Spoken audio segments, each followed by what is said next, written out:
Tom, coming to you from the International Institute for the Advancement of Sourdough Science and Research of Cleveland, Ohio, also known as my kitchen. Thank you for selecting this video. In today's video, we're going to talk about the secrets of Ovenspring and the impact of baking temperature. Now, this is really a challenge for sourdough bakers, myself included, where I do everything right. I bulk ferment my dough properly, I shape it properly, I score it properly. I get ready to bake up 2 loaves of bread. I bake the first one, it bakes up beautifully. I bake up the second one, and it bakes up differently with less oven spring. How does that happen? The only difference is the oven temperature, because when you do successive bakes, usually the second time you bake, your Dutch oven's hotter, your oven might be hotter. And I started to realize that small changes in the temperature in your oven can significantly impact oven spring. The other thing I found is that when I bake in different size or different types of Dutch ovens, I get very different results. I make a batch of dough and I bake the loaves in 2 different ovens at the same time, in 2 different Dutch ovens at the same time.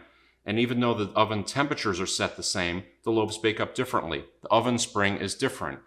So when you think about oven spring, a lot of people think about all the steps that happen before baking. What we're going to explore today is the impact, and I think it's significant, of oven spring that comes from baking temperatures.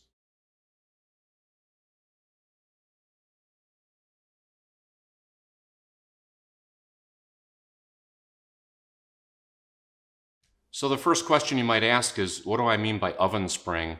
The best way to describe it is to show you.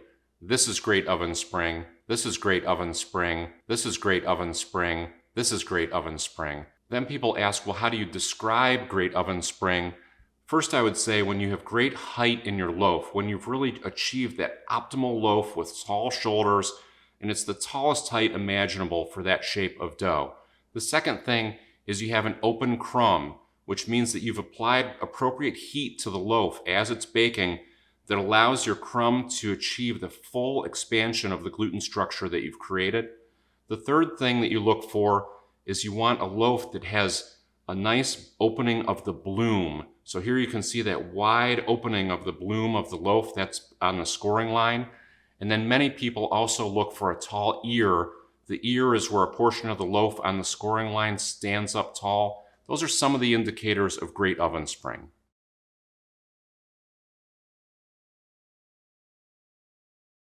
Then people say, wow, Tom, those pictures are awesome. What's the secret? What's the one thing I have to do to get great oven spring? This is one of the most confounding questions in sourdough baking because oven spring is the accumulation of all the steps that happened up to and including the baking.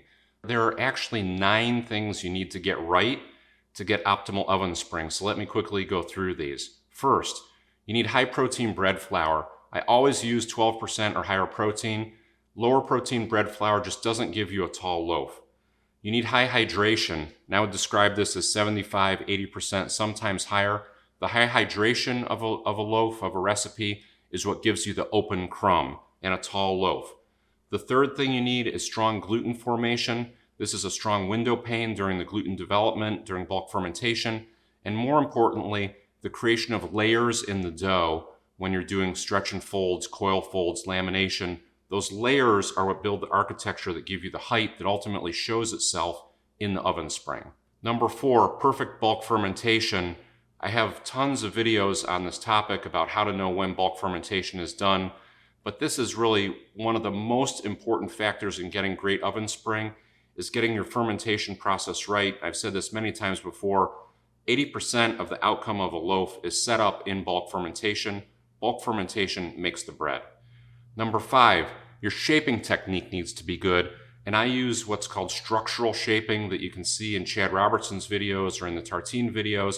Many people follow similar methods. Look up structural shaping. I have some videos on this as well on my website. Number 6, you need to have perfect final proofing. You can either do a warm countertop final proof or a cold retard. You can get good oven spring both ways. I tend to get better oven spring when I do a cold retard versus a countertop proof, but I've seen people do it both ways. One of the single biggest reasons that people do not get good oven spring is because they overproof their loaves, either in bulk fermentation or in final proofing. When you open your Dutch oven and you see that the loaf is still relatively flat, it hasn't opened up on the bloom, there's no ear.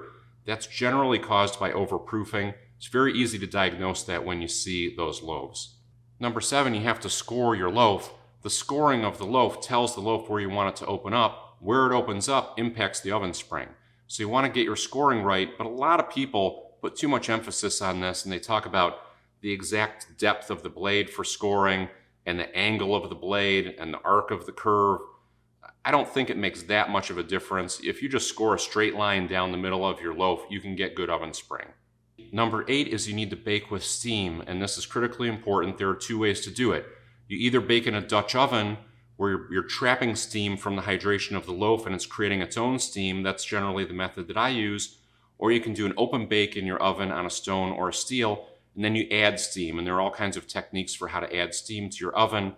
But you have to have that steamy environment for the first 20 minutes of baking so that the loaf can fully spring before the crust starts to set up. If you're baking in a dry environment, the crust will start to firm up before the loaf can fully spring, and it locks the loaf in at something suboptimal with respect to oven spring. Now lastly, number 9, baking at high temperature. Many recipes will say you need to preheat your oven and preheat your Dutch oven to 500 degrees Fahrenheit, 260 degrees Celsius for at least an hour, and get that Dutch oven smoking hot before you put your dough in, because when you put that loaf in, you want it to rapidly explode as quickly as possible to get the optimal oven spring. I don't believe this to be true. This is the basis of today's experiment.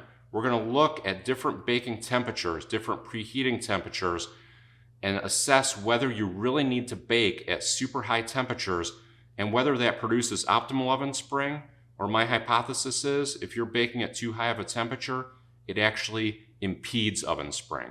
That's the experiment for today.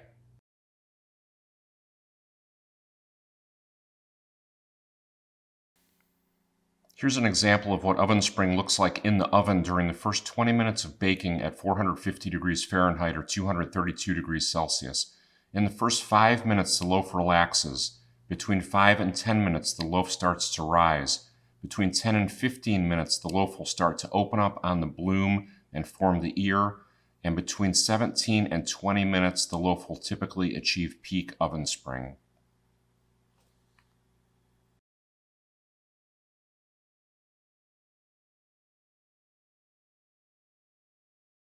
So for those of you who've seen my other videos, you know that I always follow the same recipe, the Tartine bread basic country loaf from Chad Robertson. So this is the baking method that I normally use. But as I started this experiment, I wanted to see what other methods were out there because I was familiar with some other methods. So here's a survey of all the popular baking methods that are out there. So the first group of recipes I found are all based on this idea of superheating your oven and your Dutch oven before you load the dough. So here's an example of 6 popular recipes, and these are all based on preheating your oven and Dutch oven at 500 degrees Fahrenheit, 260 degrees Celsius for roughly 1 hour before you load the dough. So this is based on the idea that there's a known lag time between the thermostat temperature in your oven, the air temperature in your oven. It takes a while for the oven walls to heat up. It takes a while for the Dutch oven to heat up. So you need to leave your Dutch oven in the oven preheating for a long time, an hour is a long time, to ensure that the Dutch oven walls are actually at that preferred temperature of 500 degrees Fahrenheit or 260 degrees Celsius. All of these recipes follow that basic method. Then they bake with the lid on for roughly 20 minutes. They bake with the lid off for roughly 20 minutes. You can see some minor variations here, but these are all very popular recipes that I would call the super hot preheating group of recipes. The second group of recipes that I found recommend baking at a more moderate baking temperature, and this is where the Tartine recipe falls in, where you preheat your oven and Dutch oven to 500 degrees, but only until it reaches that temperature, not for a full hour, and then you bake the loaves typically at 450 degrees for 20 to 30 minutes with the lid on, 20 to 30 minutes with the lid off. I'm going to follow this, the Chad Robertson version, and I'm going to call this my standard baking recipe. And then lastly, there are 2 other real unique methods that are popular, so we're going to look at these as well. The first one is called the oven off method. This was popularized by Peter Jesperson at Simple Sourdough and by Sune Truslev at Food Geek. And this is basically the idea that you preheat your oven, but then you turn the oven off when you load the dough, and you bake it for the first 20 minutes with the oven turned off. So it's really just baking on the radiant heat that's in the oven. Then you turn the oven back on to finish the bake. That's called the oven off method, and a lot of people are experimenting with this nowadays. And there's another really interesting method from Elaine Boddy, who has a new book out called The Sourdough Whisperer.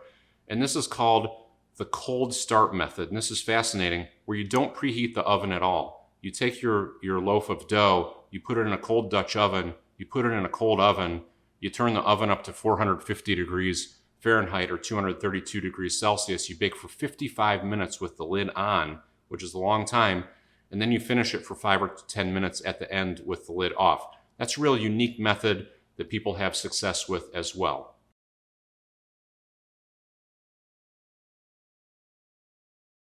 So for this experiment, we're going to bake 6 loaves of bread using different baking methods. The first one really isn't in any of those prior recipes that we just reviewed. The idea here is I want to find out what's the lowest temperature that you can successfully bake sourdough at, and what's the impact on Ovenspring. So we're actually going to bake a loaf at 400 degrees Fahrenheit, 204 degrees Celsius, and see if you can really bake a loaf at a low temperature and have decent Ovenspring. Then I've taken those recipes that we looked at and I've kind of grouped those into clusters. So then we're going to move up to the second level, which is Elaine Boddy's cold start method, where we're going to bake a loaf of cold dough in a cold Dutch oven, in the cold oven, no preheating, and we're going to see what impact that has on Ovenspring. The third loaf that we'll do is what I'll call my standard loaf. That's the by the book Tartine bread, preheat to 500 degrees, just until the oven hits that temperature, load the dough at 450, bake for 20 minutes with the lid on, 20 minutes with the lid off. Very common recipe out there, many people follow it, and that's my baseline loaf that I'll compare everything else to. And then the fourth one is we're going to do what I call the smoking hot version, where we're going to preheat the oven and the Dutch oven for 1 hour at 500 degrees Fahrenheit, 260 degrees Celsius, and then bake the loaves in that super heated Dutch oven. I'm going to bake each one of those loaves in a 6-quart round cast iron Dutch oven, which is a very common baking vessel, probably one of the most common out there. Then after we bake those 4 loaves, I'm going to repeat 2 more of the tests with a smaller Dutch oven, a 5-quart or 5-liter rectangular Dutch oven, to see what the impact is on Ovenspring by using a different size and type of Dutch oven. Here are the specifications of the 2 Dutch ovens and my oven. You can pause here and review this in more detail if you prefer. So the last 2 loaves that we bake will be a repeat of the smoking hot method, the 500 degrees, 260 degrees Celsius preheating for an hour. And the second one will be the standard bake, the tartine loaf, just baking in a different vessel to see if the type of vessel and size of vessel has a difference on Ovenspring. So we'll bake up these 6 loaves and then we'll compare them and look at the shape, the height. We'll cut them open and compare the crumb and try to find, is there a sweet spot? Is there an optimal point where baking temperature and the baking vessel give you the optimal Ovenspring?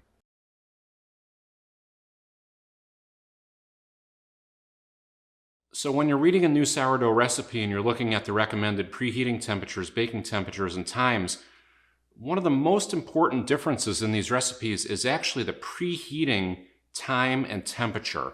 So now let's talk about what happens when you preheat your oven. You set your oven temperature to the preferred preheating temperature, say 500 degrees Fahrenheit, 260 degrees Celsius. That turns on the heating element either in the bottom, the top, or both. Those elements start to heat up the air in your oven. The air then heats up the walls of the oven, which are typically made of steel, and those will take a little bit of time to heat up. But the third thing that your oven is heating up besides the air and the walls is it's heating up the thermostat that tells the oven what the temperature is. The thermostat is a little metal probe, and depending on the placement of this probe, your oven temperature will either read hotter or cooler than your air temperature and your wall temperature. Take a look where my thermostat is. It's in the top back of the oven, right under the heating element and right near the top roof of the oven, which is one of the hottest spots in the oven. So my oven temperature will read hotter than the actual temperature in the oven. So the best way to test the true temperature of your oven is to use one of these infrared thermometers, and I use this to test the wall temperature of the oven, because the wall temperature of the oven is really, in my opinion, the true temperature. The thermostat might be a little bit hotter. The air will always feel cooler because it's lower density than steel. That's why you can put your hand in an oven and not burn yourself. But if you touch the steel wall, you'll clearly burn yourself because the air is low density and it's a poor conductor of heat. Some people use these little oven thermometers to try to calibrate their oven. I found these to be incredibly unreliable. I'd spend a few dollars and buy an infrared thermometer. So that's how you preheat an empty oven, but what we typically do in sourdough baking is we're preheating with the Dutch oven in the oven, so let's look at that. So with my Dutch oven, I put this in the oven. I usually take the lid off so that it'll heat the inside of this more thoroughly. Then I set my temperature to 500 degrees Fahrenheit, 260 degrees Celsius. It turns on the burner on the top or the bottom or both. It heats up the air in the oven. It heats up the walls of the oven. And the last thing to heat up is the walls of the Dutch oven, because this is a heavier material. Cast iron, for example, this weighs almost 15 pounds or 7 kilos. It takes a lot of energy to heat this up. And as I mentioned, the air is really the medium that's heating up the Dutch oven, and the air is a weak conductor of heat. The walls of the oven are much hotter than the air in the oven, so it just takes a while for the Dutch oven to heat up. So here's what happens. This is incredibly important. A recipe says preheat the Dutch oven to 500. It doesn't tell you how long, so you set your temperature to 500 or 260 degrees Celsius. Your oven dings when it hits 500. Your Dutch oven might be 100 degrees Fahrenheit lower temperature, 60 degrees Celsius lower, than your oven temperature is reading at the time that you hit that temperature. So now let's compare two recipes and two different baking methods that sound very similar. The Tartine basic country loaf recipe says heat up your Dutch oven in your oven until the oven reaches 500 degrees Fahrenheit. When the oven reaches 500 degrees Fahrenheit, my Dutch oven is 400 degrees Fahrenheit or 204 degrees Celsius. When I load my dough in here and I put the lid on, that dough thinks it's baking in a 400 degree Fahrenheit, 204 degrees Celsius oven. It doesn't care what the oven temperature is, because all it knows now is the temperature of the Dutch oven inside the oven. The second method is these super hot preheating methods that I talked about, where they say preheat the Dutch oven in the oven for an hour. When you do that, it gives the Dutch oven enough time to fully heat up to that target of 500 degrees Fahrenheit, 260 degrees Celsius. In my oven, it takes about 45 minutes to get up to that temperature. Some people, I think, just arbitrarily say heat it up for an hour to make sure that the Dutch oven hits that temperature. Now in that recipe, I put my dough in the Dutch oven, I put the lid on, that dough is baking at 500 degrees Fahrenheit, 260 degrees Celsius, because that's now the Dutch oven temperature. So two different recipes. The only difference is the preheating time. And by doing that long preheating time versus a short preheating time, I'm changing my initial baking temperature by 100 degrees Fahrenheit or 60 degrees Celsius. That is a massive difference.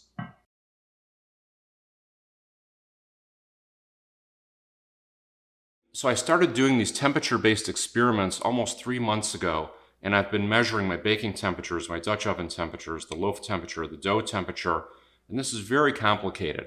So here at the Institute, we had to devise some unique methods for measuring all these temperatures. I'm just going to briefly share these with you so you understand how I'm doing this, because I'm going to indicate all these different temperatures as we go through the experiments. So the first thing I wanted to do was really understand what was happening inside the Dutch oven.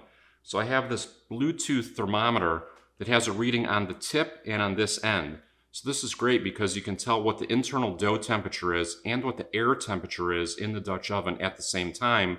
And because it's wireless, you don't lose any of the steam through the lid, because I can get a firm seal on the lid with this inside. The problem is when the dough rises, it was pushing this thermometer out of the dough, so I was not getting accurate readings. So what I had to do was we devised this device called the spider, which basically sits on top of the loaf. It holds that thermometer in the dough firmly so the dough can rise around it, and I can get those two readings without opening the lid. The thing that I can't get a good reading though on is the loaf surface temperature, that actual temperature that tells you when the loaf starts browning. So then I added a probe thermometer that sits on top of the dough, and it's like a fulcrum so that it could rise or fall with the dough height. Very complicated to get this to work, But the problem is I have this wire dangling out here. So now when I put the lid on, this isn't like a normal bake because I'm losing a tiny amount of steam where that wire comes through the lid. I won't go through all these, but basically this illustrates the problem in physics called the observer effect, where just by measuring something, you can impact the outcome. By measuring the loaf surface temperature, I'm changing the loaf surface temperature because now I'm losing steam through this crack in my lid. This is also known as the Heisenberg uncertainty principle for people who follow quantum physics. So this was a challenge, but I got this system rigged up with an outside probe that continuously measures the Dutch oven temperature. I have probes in the oven that measure the oven air temperature to compare those to the oven thermostat. And I even did some experimental bakes with a second probe inside the dough to make sure that I was getting a good reading of that internal dough temperature. But like I said, all of these measurements impact the temperature of the dough and the way that it bakes, even in minuscule ways. So then I moved to an infrared thermometer, and this is a fantastic tool. And I rarely recommend that people go out and buy new tools when you're baking sourdough, but this is relatively inexpensive. For less than $20. You can get a very fast, accurate reading of your Dutch oven wall temperature, your loaf surface temperature, your oven wall temperature. This is really a superb tool for understanding what's happening in your oven, but the problem is, to use this, I have to open the oven door. So again, I have the observer effect. I can't take the temperature without impacting the temperature because every time I open that oven door, the air temperature drops. So for today's experiment, I'm actually not using any of these internal probes. All I'm using is the infrared thermometer, and I'm using this very sparingly because I want these bakes to be unadulterated bakes. I know what's happening inside the Dutch oven. I've measured this so many times that I can predict it with accuracy if I know what the oven temperature is and the Dutch oven wall temperature is. So I'm not going to mess up these bakes by putting a lot of apparatus around the dough. I will open the door occasionally. When I remove the lid, I'll take the surface temperature, the Dutch oven wall temperature, the oven wall temperature. That'll give me a checkpoint against my standards to ensure that I know what's happening inside the Dutch oven. And speaking of what's happening inside the Dutch oven, the other challenge is you can't see what's happening inside the Dutch oven. And I looked for glass or Pyrex Dutch ovens, and they really just don't come in a 6-quart or 6-liter size that would be the equivalent of what I'm baking in. So through another innovation here at the Institute, we created a makeshift kind of transparent Dutch oven. This is a little bit like that Star Trek movie where they go back in time to save the whales, and Scotty tells the engineers how to create transparent aluminum. I haven't figured out how to make transparent cast iron, but I have figured out a way to simulate it. So what I've done here is I use a pizza stone with this 6-quart or 6-liter glass bowl over it. I preheat this just like I preheat my Dutch oven. I load the dough into it. I bake it. This is basically the equivalent of baking in the Dutch oven with the lid on because I'm trapping steam, but I can see exactly what's happening in here. And I took some fantastic video of this baking at different temperatures so you can see how the dough rises at different baking temperatures, basically as if you were seeing inside the Dutch oven. Now, I don't recommend baking this way because even though this Pyrex is rated for 550 degrees Fahrenheit, I'm very leery about putting glass into the oven at super high temperatures. So I only do this as an experiment. I wear safety glasses, the whole deal.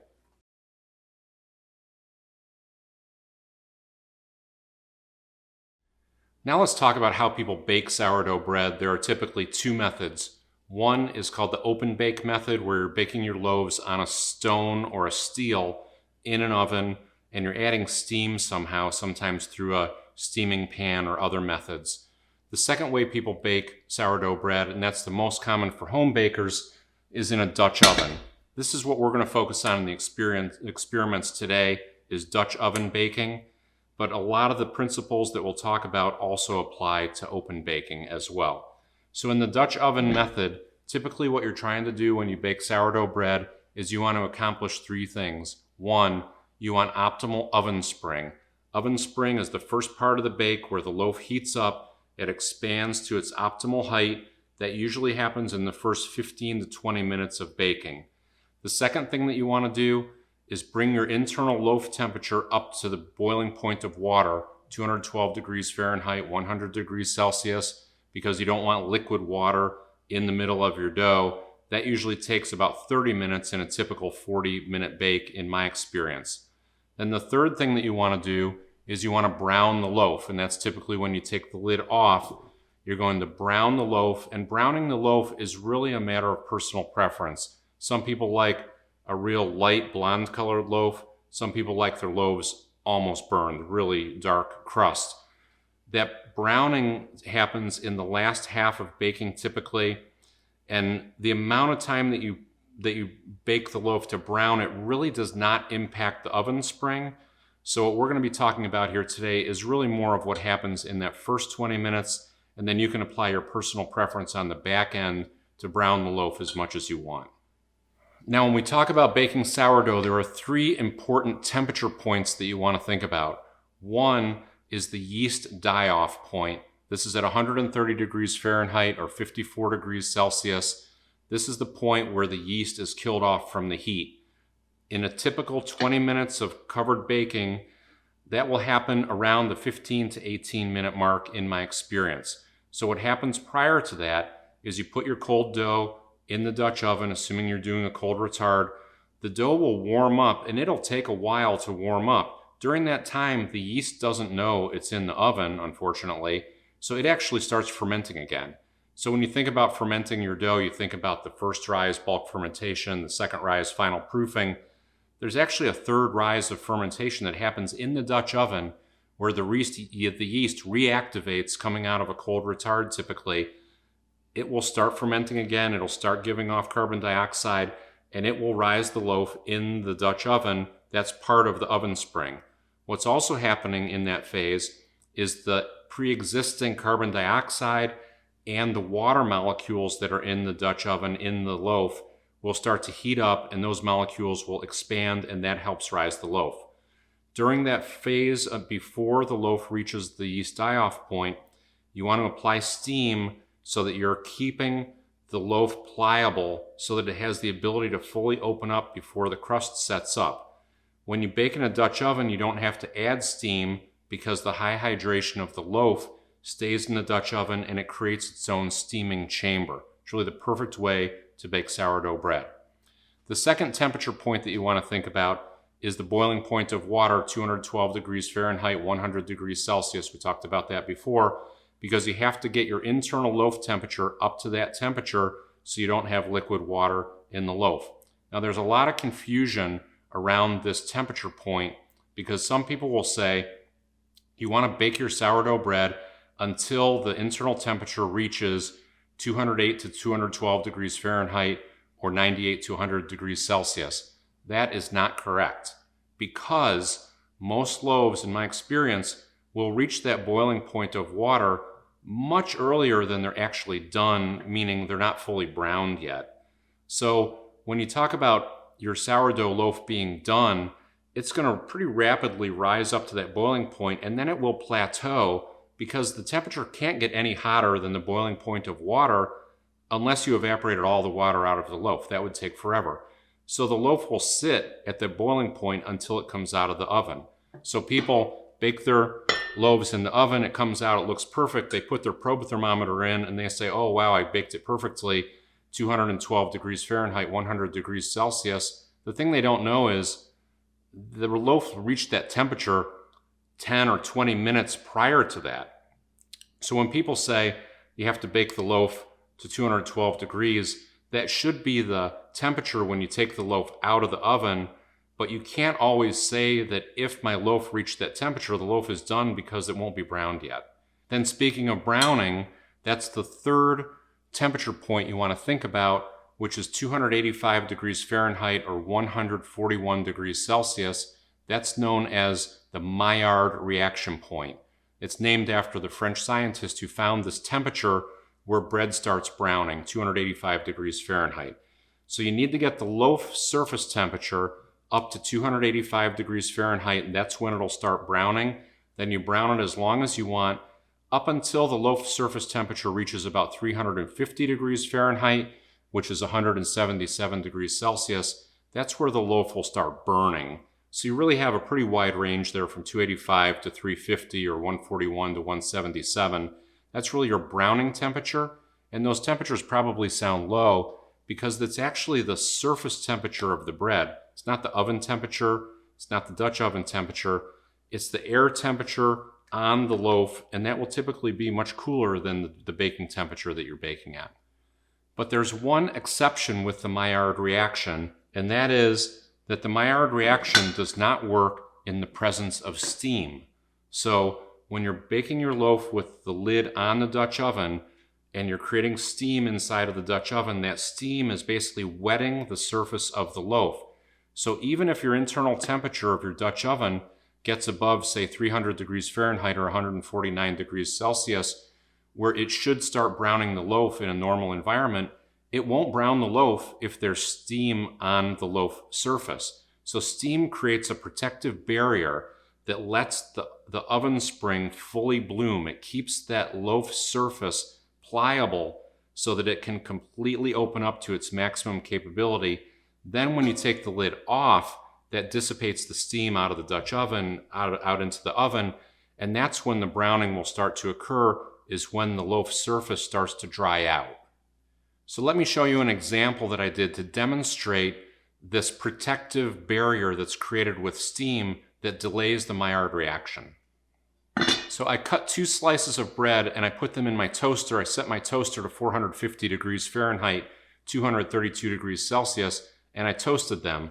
But this piece of bread, every minute I took a spritzer of water and just lightly spritzed the top of that bread every 60 seconds for 6 minutes, because I was trying to simulate what that steam barrier, what that condensation barrier does with browning. Here's what happened. The loaf that I did not spritz completely burned in 6 minutes. The loaf that I spritzed, it would not brown in the center of the loaf there. It browned a little bit around the crust.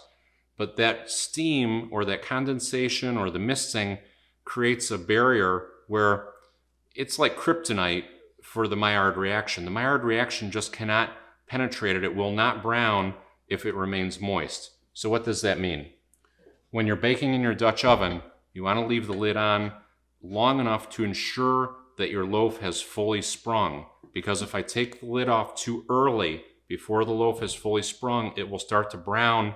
And when the crust browns, it'll set up the crust and it'll impede the oven spring. So you always want to leave the lid on to make sure your loaf has fully sprung.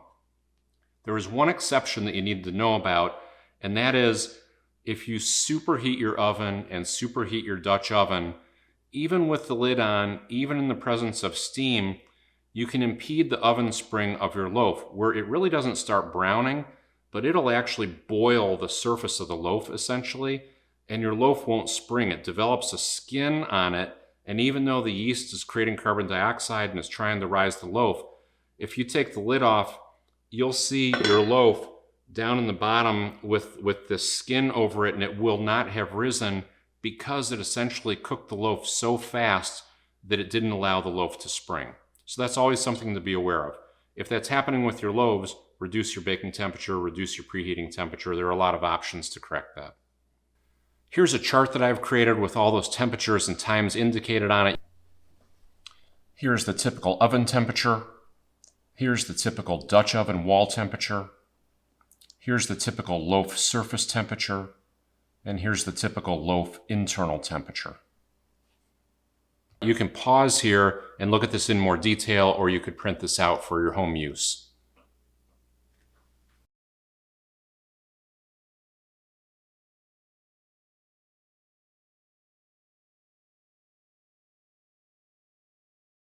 So this experiment is a 2-day process. So yesterday I mixed up the dough. In all of my experiments I follow the same recipe, the Tartine bread basic country loaf recipe. Here are the details. If you want to pause and look at this in more detail, you can do that. I'll just give the highlights. So this is a 77% total hydration recipe. I mixed up a 2,000 gram, basically a double recipe, and I'm making 6 loaves out of that. So these loaves are roughly 333 gram flour weight loaves. I bulk fermented this at 80 degrees Fahrenheit bulk fermentation temperature for about 5.5 hours. It's very typical for me with this recipe. I then pre-shaped, did a 30-minute bench rest, final shaped, And then the final shaping of these, I did a basic batard roll up. I do this in a lot of my other videos. You can see how I do that. I shaped these all exactly the same. I weighed them to try to get the weights exactly the same. And I put these into the refrigerator last night for an overnight cold retard. They've been in the fridge for about 14 hours. Now, as I take these out of the refrigerator today, this baking process is going to take the better part of the day. So I want to ensure that these loaves are not continuing to proof in the refrigerator so that when we look at the crumb, we can be sure that all the differences in the crumb and the oven spring is really due to oven temperature, not to longer proofing times. So I've put these loaves into the coldest part of my refrigerator, which right now is at 35 degrees Fahrenheit. That's 1.7 degrees Celsius. These loaves are really asleep. So I'm confident that any differences we see will not be due to continued proofing of these loaves because there's really nothing happening in the refrigerator at that temperature. When I take the loaves out of the refrigerator, I'll weigh them, I'll score them, I'll put them into the Dutch oven, and then when we bake the loaves, I'm baking the first 4 loaves in my 6-quart round Dutch oven, and the last 2 loaves we're going to bake in a different, smaller 5-quart Dutch oven. And because I'm baking these loaves in succession, after each bake, I'm letting the oven cool down, I'm letting the Dutch ovens cool down, so each one of these bakes is not influenced by the temperatures of the prior baking. This is the Dutch oven that I'll be using to bake the first 4 loaves in today's experiment. This is an enamel-coated cast iron Dutch oven. It's 6 quarts or 6 liters. It weighs about 14.5 pounds or 7 kilograms. This is a very standard Dutch oven that home bakers use, so that's why I'm choosing this for the first 4 loaves today.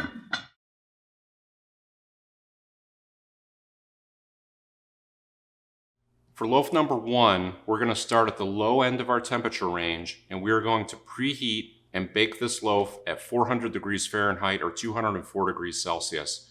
There are no recipes out there that recommend preheating and baking at 400 degrees Fahrenheit or 204 degrees Celsius if you're doing sourdough baking. So we're really going to challenge that assumption that you have to super preheat your Dutch oven, you have to bake at high temperatures to get optimal oven spring. We're going to bake this loaf at an uncommonly low temperature and see what happens.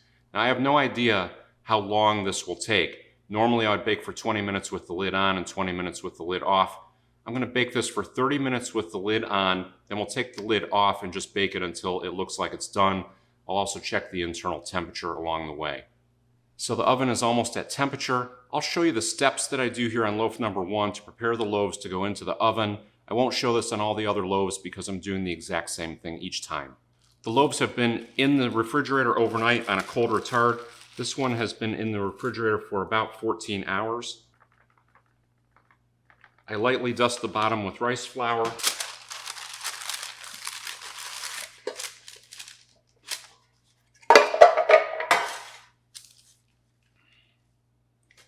I flip the loaf onto parchment paper. Then I'm weighing all these loaves before and after I bake them to see how much moisture loss we have at different temperatures. This loaf is 620 grams going into the oven. I just slightly do a little tuck around the edges to give me a nice shape. I score the loaf, 1 stroke just right of center.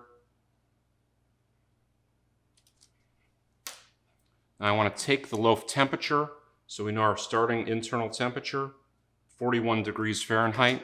That's about 4 degrees Celsius. The loaf surface temperature is the same, 40 degrees Fahrenheit, 4.4 degrees Celsius.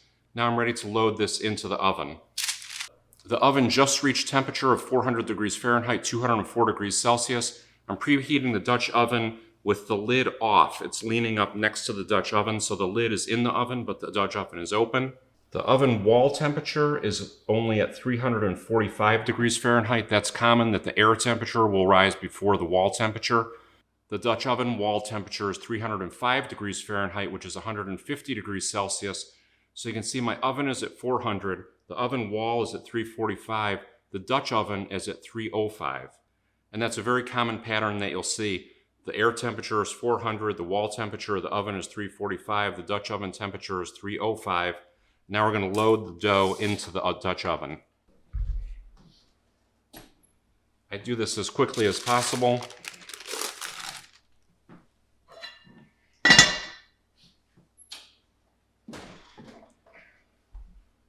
And then I just took the temperature of the Dutch oven wall with the infrared thermometer. It lost about 5 degrees Fahrenheit just in that few seconds that it was out of the oven.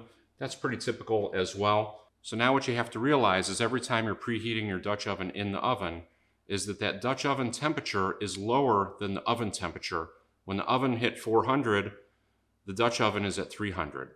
That loaf now thinks it's in a 300 degree Fahrenheit, 150 degrees Celsius oven. That's really the starting temperature of that loaf. You put that loaf in there, it's 40 degrees Fahrenheit, 4 degrees Celsius loaf. That's like putting an ice cube inside the Dutch oven. It's actually pulling the internal temperature of the Dutch oven down even more. So this is really a fascinating thing to understand, is that differential of the temperatures as the loaf goes into the oven, and then it takes 35-40 minutes for all those temperatures to equalize for the loaf to actually brown at the end.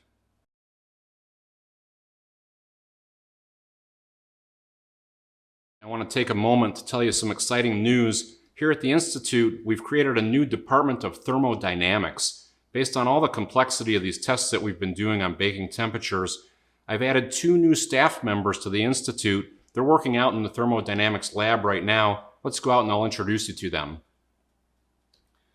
On the left, from Germany, we have Dr. Heisenberg. Dr. Heisenberg is responsible for designing all of the experiments and the measurement techniques. And on the right, we have Dr. Maillard from France. Dr. Maillard is responsible for executing all the experiments on the baking temperatures. I'm very excited to have these 2 new staff members on board, and they've really been helping out with these complex experiments. Loaf number 1 has been baking for 20 minutes at 400 degrees Fahrenheit, 204 degrees Celsius with the lid on.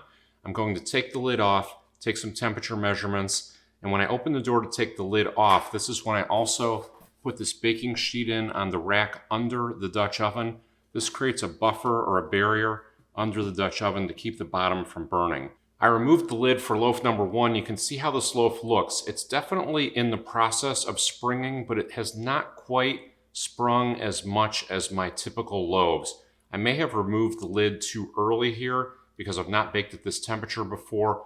We'll see if this continues to open up at all as it continues to bake. I've taken the temperatures and you can see those on the right side of the screen. The loaf surface temperature is 215 degrees Fahrenheit or 102 degrees Celsius. That's south of the Maillard reaction point, so we're not seeing browning of the loaf yet. And the internal loaf temperature is 179 degrees Fahrenheit or 82 degrees Celsius. So that's higher than our yeast die-off point. So the oven spring that we're seeing up to this point includes all the spring that we would have gotten from the yeast creating new carbon dioxide. If I had left the lid on longer, we may have seen a little bit more spring because of the expansion of gases inside of the loaf and the creation of steam within inside the loaf. We'll just see what happens as we go forward. So loaf number 1, baked at 400 degrees Fahrenheit, 204 degrees Celsius. This took a long time. I baked it for 30 minutes with the lid on and 50 more minutes with the lid off. So this took an hour and 20 minutes, but it baked up very nicely. Does this answer the question, you can't get good oven spring unless you bake at super high temperatures? This loaf baked at 400 degrees Fahrenheit, 204 degrees Celsius, lower than any recommended baking temperature in any sourdough recipe. That goes to show that if you give it enough time, that actually has a small ear, nice oven spring, nice blistering on the back side of the loaf there. That loaf actually baked up fairly nicely. That's not the nicest looking loaf of bread I ever baked, but much nicer than I expected. This is all about understanding those baking temperatures. The internal loaf temperature got up to 212 degrees, so I know this is fully baked on the inside. The external loaf browned because I needed to hit 285 degrees Fahrenheit or 141 degrees Celsius for the Maillard reaction to brown the loaf. So I knew that if my oven temperature is at 400 degrees Fahrenheit, this ending loaf temperature, I took the temperature as I took it out of the oven, was right at 300 degrees Fahrenheit, 149 degrees Celsius, which is just enough to do that browning. So not a super dark loaf, but there it is. So we can ask the question, what's the lowest temperature you can successfully bake a loaf of sourdough at? It's somewhere south of 400 degrees Fahrenheit, 204 degrees Celsius. That worked. Here are the temperature readings for this loaf from when I loaded the dough, removed the lid, and the final temperatures.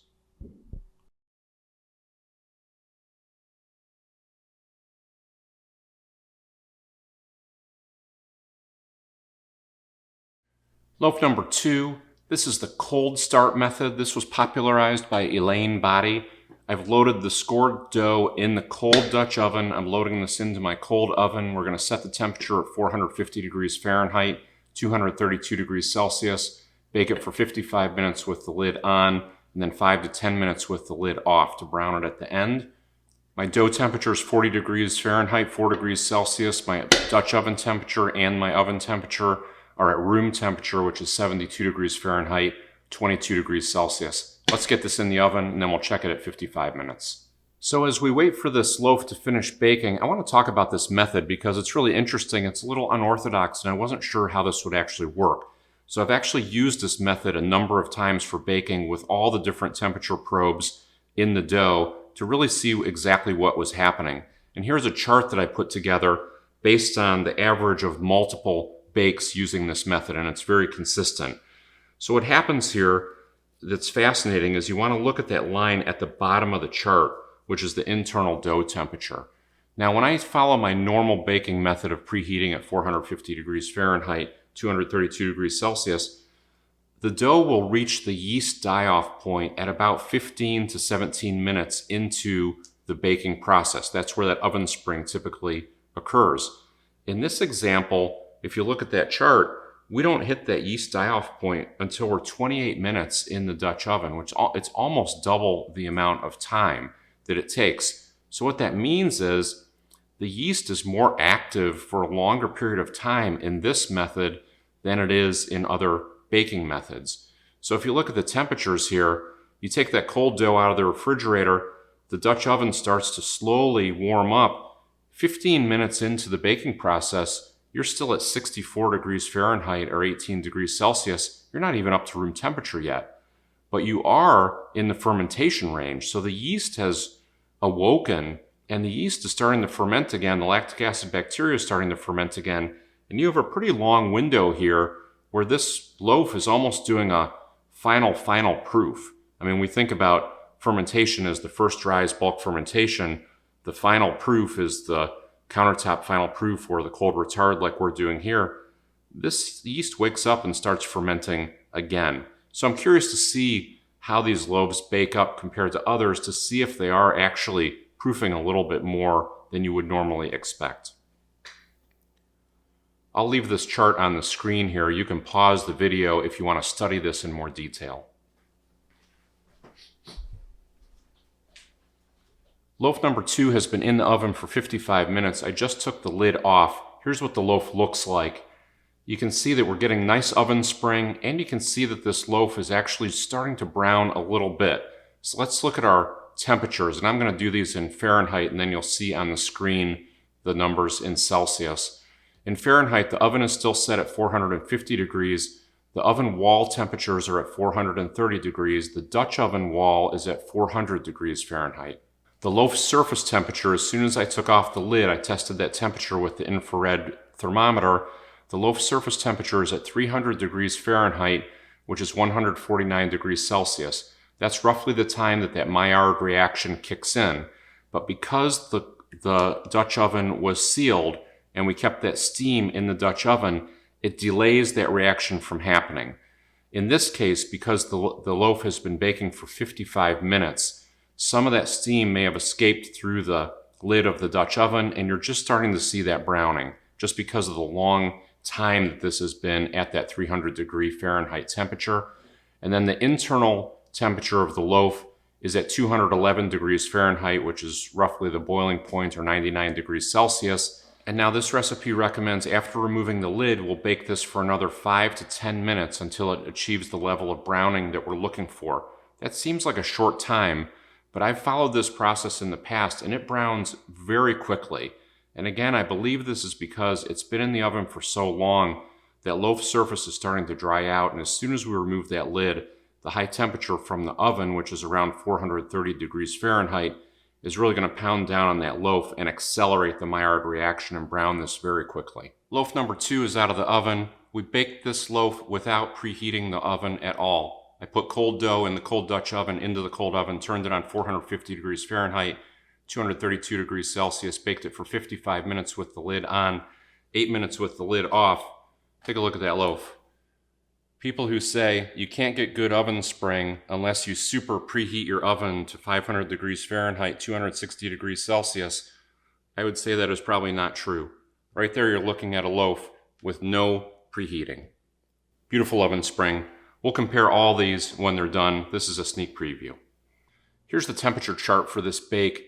Now because I'm only doing the 3 readings at the beginning when I take off the lid and at the end, we're missing a lot of data here around what happened in the 55 minutes with the lid on. So I filled in some estimated data points here based on prior bakes, which I think are very consistent with what happened here.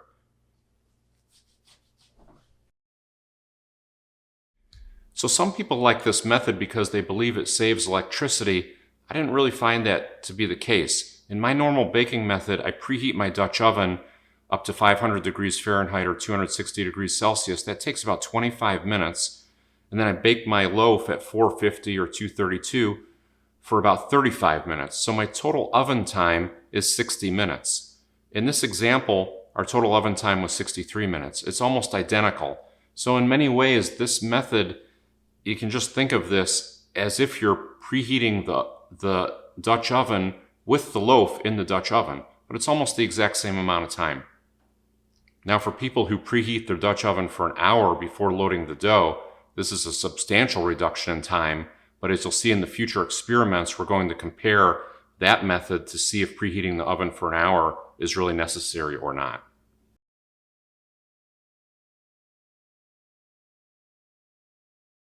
Loaf number 3, this is what I call my standard loaf. This is the method I used most often. This is the Tartine bread basic country loaf method. What I'm going to do is put the Dutch oven in the oven with the lid off. I'm going to preheat this until the oven temperature hits 500 degrees Fahrenheit or 260 degrees Celsius. Now, as I mentioned earlier, that means the Dutch oven walls will only be around 400 degrees Fahrenheit or 204 degrees Celsius, but that's the method that I use for baking this. So it's starting at a little bit lower temperature than the preferred oven temperature. Then I put the lid on, I bake for 20 minutes at 450 degrees Fahrenheit, 232 degrees Celsius, take the lid off for another 15 to 20 minutes at that same temperature. I bake these loaves all the time. We'll consider this to be my baseline loaf that I'm comparing all the others to. We're ready to load loaf number 3 into the oven. The bell just went off. We hit 500 degrees Fahrenheit, 260 degrees Celsius. It took about 25 minutes to get that up to temperature. I'm going to take some temperature readings and then get this in the oven. So as I loaded the Dutch oven back into the oven, I just took the Dutch oven wall temperature. It's sitting at 420 degrees Fahrenheit, which is 216 degrees Celsius. That's 80 degrees Fahrenheit lower than the oven temperature setting of 500 degrees Fahrenheit. So this is one of those important factors when the preheating time is as important as the preheating temperature because the oven heats up faster than the Dutch oven. But this is what the recipe calls for. This is the method that I've always used, is that this does not superheat the Dutch oven up to 500 degrees Fahrenheit. This is a little cooler bake. So now it's baking at 450 degrees Fahrenheit, 232 degrees Celsius with the lid on for 20 minutes. Loaf 3 has been baking for 20 minutes with the lid on. Let me take the lid off and get some measurements.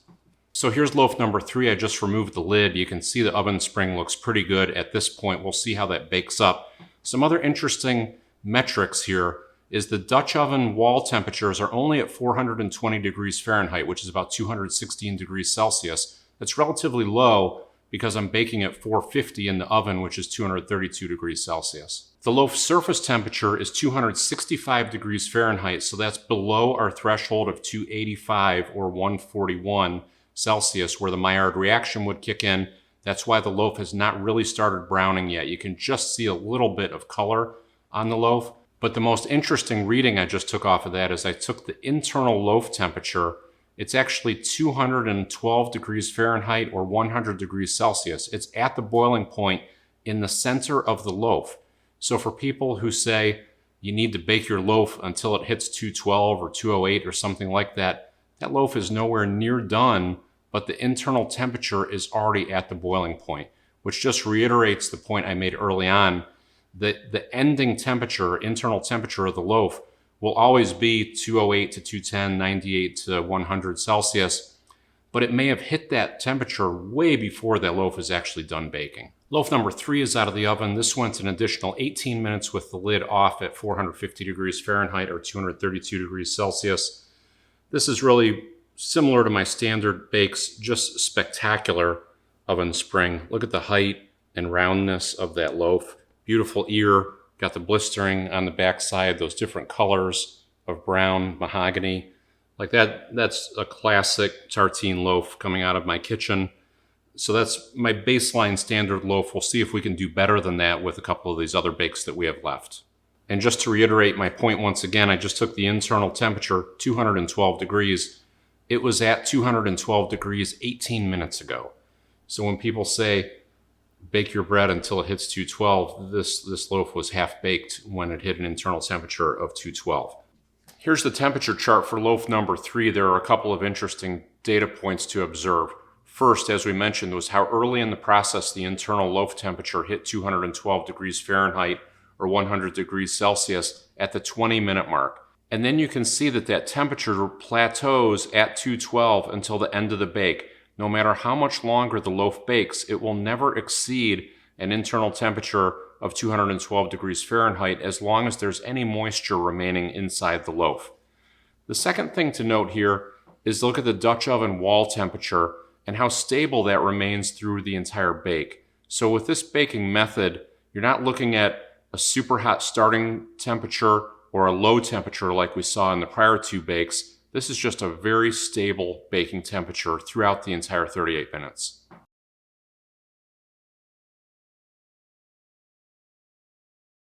So I've been trying to find an objective way to measure oven spring, and thankfully Dr. Heisenberg just sent me this tool from the lab. He calls this the rhizometer. So I basically can put this on the top of the belly. I take 2 measurements. One, the top of the belly, 8.5 centimeters, and then I switch it over to this side and measure to the top of the ear. That's 9.1 centimeters. I'll be doing that measurement on each one of the loaves.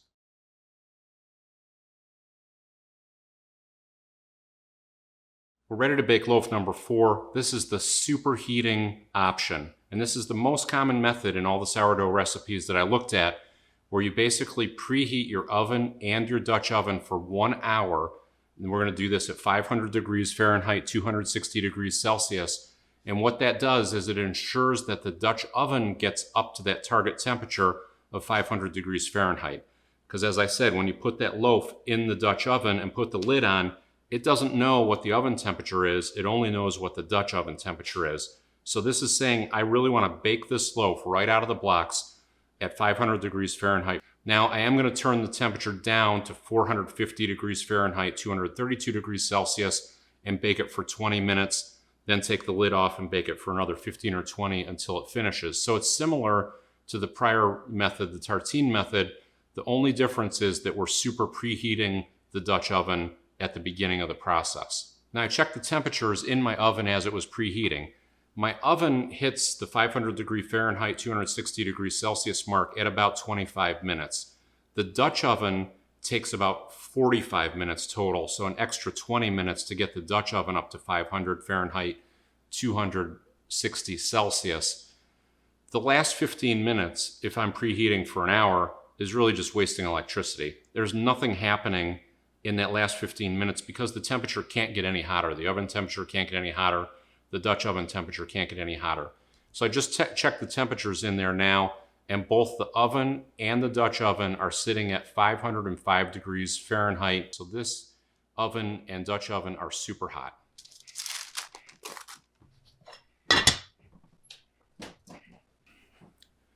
I reduced the temperature to 450 degrees Fahrenheit, 232 degrees Celsius. That will bake for 20 minutes with the lid on. Here's what the loaf looks like at the 20-minute mark. Looks like good oven spring. So you can see the temperature readings on the right side of your screen, but what I'm doing is now comparing this to loaf number 3, which we also preheated at 500 degrees, baked at 450 degrees for 20 minutes with the lid on, but we preheated it for less time. We preheated it for 25 minutes. This one we preheated for an hour. When I look at all the metrics though, the oven wall temperature almost identical, the Dutch oven wall temperature almost the same. The loaf surface temperature almost the same. The loaf internal temperature almost identical. So when we get to this point in the bake, 20 minutes in, these loaves on paper look very similar in terms of the baking temperatures from here on out. So the difference that occurs from that super hot preheating really occurs in the first 20 minutes, and there doesn't seem to be any lagging effect of that once you get past the 20-minute mark. So it's really that explosive oven spring that we're looking for from superheating the Dutch oven up to 500 degrees Fahrenheit, 260 degrees Celsius, right out of the blocks when you use this method. We'll be able to see that when we look at the loaves when they're done. Loaf number 4 is out of the oven. Let's take a look. This is what you would call explosive oven spring. You can see how this just opened up laterally. That's the widest one yet, and how the ear actually folded back, at least part of it. That's a huge amount of oven spring, really on all dimensions, height, width, beautiful ear, nice color. So this one exploded a little bit more due to that extra high heat at the beginning from preheating the Dutch oven a little bit hotter. It'll be interesting to compare this to loaf number 3. Now I'll be retiring this Dutch oven and we'll be moving to a new Dutch oven for the last 2 experiments.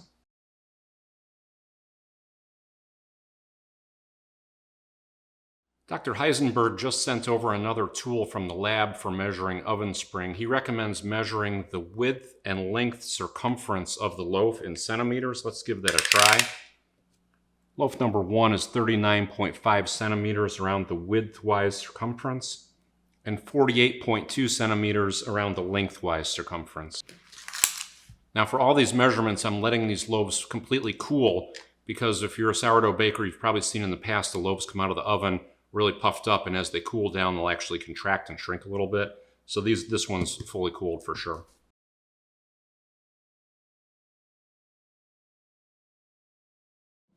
A lot of sourdough baking recipes will say that you need to let your loaves cool for 90 minutes before cutting them. I agree with that. Here's why. I put a continuous probe thermometer into these loaves when they come out of the oven, and here's typically what happens. They start at roughly 212 or 208 degrees Fahrenheit, around 100 degrees Celsius. And look at the timeline on the bottom, that's in minutes. It takes over 60 minutes for the internal loaf temperature to get back down to 132 degrees Fahrenheit or 54 degrees Celsius. That loaf doesn't know that it's not in the oven. If I flip that chart around, this is what the internal baking temperature looked like from 20 to 30 minutes in the oven. So that loaf is still clearly cooking. As you start to get past 60 minutes, the dough is still very warm, and if you cut into it, you'll have a very gummy crumb because you're still evaporating that warm liquid, the warm water, out of the loaf until you get down to about the 90-minute mark where it's at 95 degrees Fahrenheit or so. Some loaves may cool down a little bit more quickly than that based on your kitchen temperature. My kitchen's a little warm right now.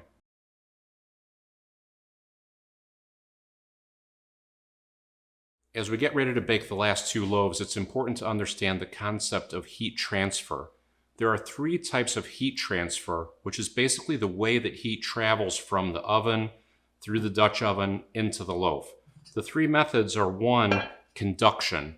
Conductive heat is where you're basically making surface contact with the bottom of the Dutch oven.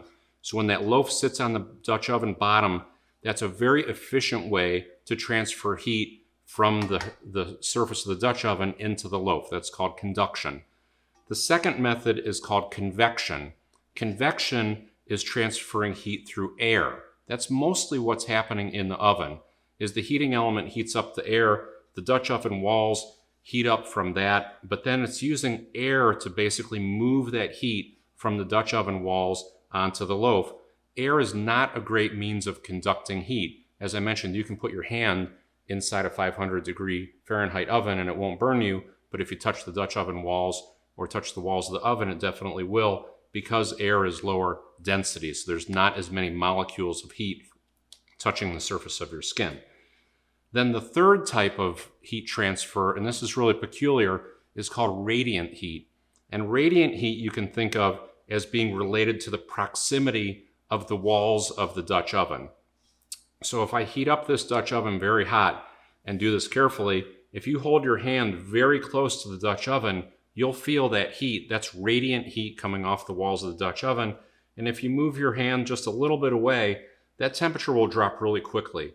So radiant heat transfers into the loaf based on the proximity of the loaf to the walls of the Dutch oven. So when we move from a large Dutch oven to a smaller Dutch oven, the walls of the oven and the lid of the oven, Dutch oven, are closer to the loaf, so it's radiating more of that heat directly into the surface of the loaf. It sounds like I'm getting an important message here. This is an urgent telex from the lab. This is from Dr. Maillard. He says that he just completed a test and he's discovered that the heat transfer is also based on the color of the vessel. Wow. I had heard that before, but I thought that was an old wives' tale. He says that darker vessels will radiate and absorb more heat than lighter colored vessels. Wow. So what that means is when we move to a smaller baking vessel, we're putting more of that radiant heat closer to the surface of the loaf. So it's going to feel hotter, it's going to cook or bake hotter and faster. And because this vessel is black, it absorbs heat more effectively and it radiates more heat more effectively than my white enamel-lined Dutch oven that's in the oven right now. We can look at the lid. This is what the inside of that Dutch oven looks like. It's white. This one is black. The black one will be hotter than the white one. This is a real peculiar aspect of thermodynamics, but it's important, particularly when you have this big of a difference in color. So now we're going to do 2 more experiments. The first one is I'm going to repeat the one that's in the oven right now. Superheat this Dutch oven to 500 degrees Fahrenheit, 260 degrees Celsius for 1 hour. This thing's going to be smoking hot.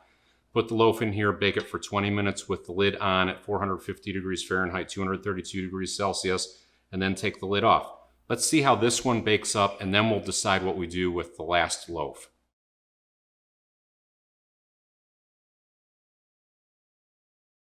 So we're on to loaf number 5. The smaller black Dutch oven has been preheating for 1 hour at 500 degrees Fahrenheit, 260 degrees Celsius.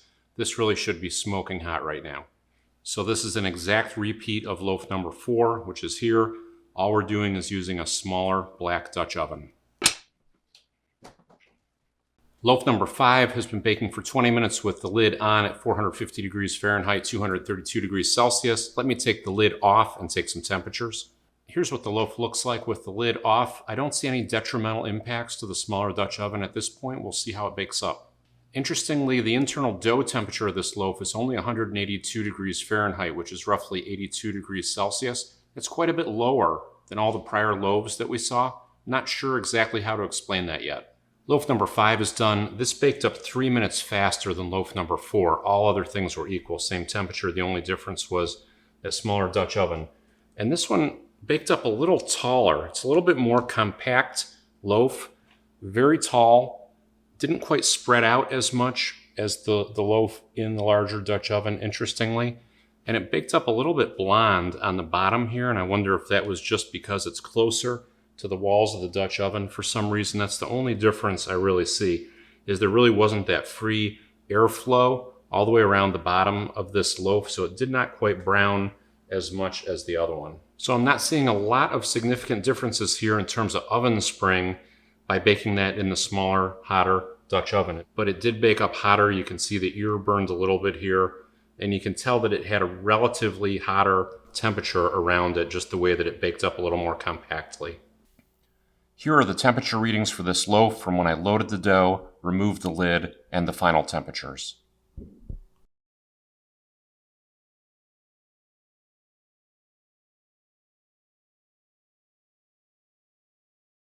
So we have one more loaf left, loaf number 6. I was originally planning to do this as a rebake of loaf number 3, the standard Tartine loaf, but just doing it in the smaller Dutch oven. Because I didn't see that much of a difference between loaf number 5 and loaf number 4, which was the sibling of the prior loaf, I don't think it makes sense to repeat loaf number 3 just in the different Dutch oven. So I'm going to change things up here a little bit and make a little decision on the fly. My oven actually goes up to 550 degrees Fahrenheit, which is 288 degrees Celsius. I'm going to preheat the small Dutch oven in there at 550 degrees, get that thing super hot, and then I'll bring it down to 500 degrees to bake the loaf with the lid on for 20 minutes. and then we'll take the lid off and see what it looks like. I'll either leave it at 500 or take it down to 450 for the final browning. But I'm going to see what really superheating this loaf and baking at a super high temperature does to the oven spring. Okay, the oven has been preheating at 550. I have the Dutch oven in there. The Dutch oven is at about 535 degrees Fahrenheit, which is 279 degrees Celsius. That's well above the manufacturer's recommended temperature, so I'm not going to try to push that up to 550. The oven is at 550. I'm going to load this up, then turn the oven down to 500 degrees Fahrenheit, bake it for 20 minutes covered, then we'll uncover it and see what it looks like at that point. I just took the dough temperature of this dough. It's 39 degrees Fahrenheit, which is roughly 3 degrees Celsius. So these loaves stayed super cold in the refrigerator. I'm up to 20 hours of cold retard time now versus the first loaf, which was at 14 hours. I don't think there's any material difference in the proofing of these loaves because of that super cold temperature. I also cut a smaller piece of parchment paper to put under this because I feel like the way that parchment was wrapping up around this loaf, it was impeding the airflow around it, which I think caused it to bake up a little more blonde around the bottom. And I'm putting safety glasses on for this one.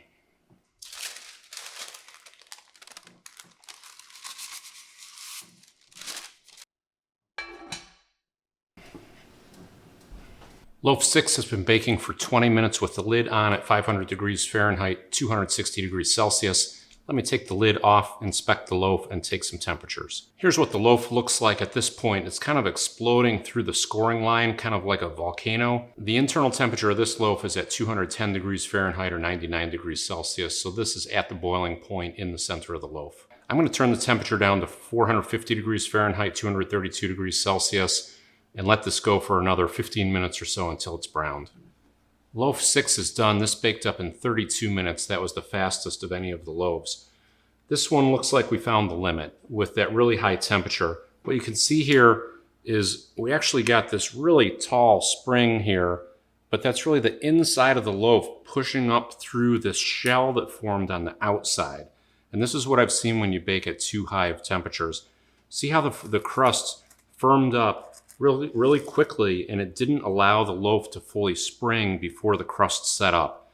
So then all the loaf could do was push up from the inside as the interior of the loaf was reaching the boiling point, but it didn't allow the whole loaf to spring open. So this is the classic example of where too high of a baking temperature impedes oven spring. We didn't get an ear here. You can see the crusts really fused together down here, interestingly, and stopped the ear from opening up. And then on the same thing on this back side, where the crust really fused to the crumb there, you can see this just doesn't look like the other loaves. This bread kind of got entombed in the crust too early. Now, it made a valiant effort here to spring, but you could see just from the color looking down on this that the crust, the bloom here, everything set up too quickly and started browning too quickly. And you can see this more light color on the inside was trying to rise after the crust had set up. It made a valiant effort, but it just couldn't do it. You can also see by trimming that parchment paper down, this one baked up more darkly all the way down to the bottom. So be careful when you're putting parchment paper in with your loaves, especially if they're in a tighter Dutch oven. If the parchment paper goes up around the sides of the loaf and doesn't allow the air to circulate, it won't allow the browning to occur. It creates a little buffer zone there where it just doesn't get the temperature up that you need for that Maillard reaction to start browning. Here are the temperature readings for this loaf from when I loaded the dough, removed the lid, and the final temperatures.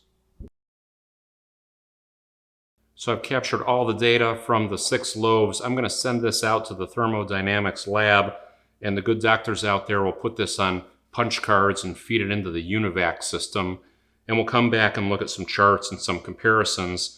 And then I'm also going to do a side-by-side comparison of the loaves, and we'll cut these open after they cool to look at the crumb, because it'll be really interesting to see what impact the different baking temperatures had on the crumb.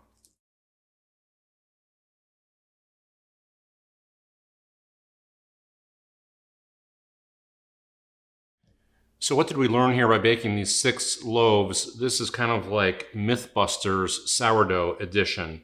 The first myth is that people would say, you can't bake sourdough at a low temperature and get good oven spring. We baked this loaf at 400 degrees Fahrenheit. That's 204 degrees Celsius. This loaf has great oven spring. It has blisters, it has a small ear. If I saw this in a bakery, I would say that's a nice looking loaf. No recipe on earth recommends baking sourdough bread at 400 degrees Fahrenheit. We baked one and it worked perfectly. It's just a matter of temperature and time. In this case, this took 80 minutes to bake, which is a lot longer than usual, but it worked and we got good oven spring. We'll see what the crumb looks like when we cut all these open. The second myth is that people say, if you want to bake sourdough bread, you have to preheat your oven to a very high temperature to get good oven spring by putting that loaf in the hot Dutch oven, and that's what gives you the oven spring. False. This loaf had no preheating. We put a cold loaf in a cold Dutch oven in the cold oven and baked it at 450 degrees for 55 minutes with the lid on, 8 minutes with the lid off. It took 63 minutes. That loaf baked up perfectly. Nobody would believe that you could get that kind of oven spring without a super hot Dutch oven from preheating. Myth number 3 is people say when you preheat your oven for sourdough baking, you have to preheat it for an hour to ensure that the Dutch oven is fully heated up to the oven temperature, otherwise you won't get oven spring. False. This loaf, number 3, we preheated the oven to 500 degrees Fahrenheit with the Dutch oven in it, that's 260 degrees Celsius. As soon as the bell rang, it went off in 25 minutes. I loaded this dough into the Dutch oven. The Dutch oven temperature was only 420 degrees Fahrenheit, which is 215 degrees Celsius. That's 80 degrees lower than what the recommended preheating temperature was in Fahrenheit, 40 degrees lower in Celsius. This baked up perfectly fine. When I put this in the Dutch oven, this loaf thought it was going into a 420 degree Fahrenheit oven because that's what the Dutch oven temperature was. It baked up perfectly. You don't need to waste a lot of electricity superheating your Dutch ovens for an hour. Loaf number 4. But if you do preheat your Dutch oven for an hour and get it smoking hot, that's when you get the true explosive oven spring. Not so much. I can barely tell the difference between these two loaves. This loaf preheated for 25 minutes. This one preheated for an hour. Almost no difference on the outside. In fact, I think this loaf baked up a little bit more consistently than this loaf, which did have a little more of the, quote, explosive oven spring, but it misshaped the loaf when it sprang. Then the last 2 loaves we baked up in the smaller Dutch oven, and some people would say when you ask them what's the best Dutch oven to use for sourdough baking, they'll say, oh, just use any old thing. Just go down to the thrift shop and buy something. They're all the same. They're not all the same. These 2 loaves were baked at the exact same temperatures, and they baked up differently. The differences in these 2 loaves, they're not significant, but they're noticeable. The difference in these 2 loaves was because of baking them in a different Dutch oven. Everything else was exactly the same. Dutch ovens matter. Smaller Dutch ovens bake differently than larger Dutch ovens.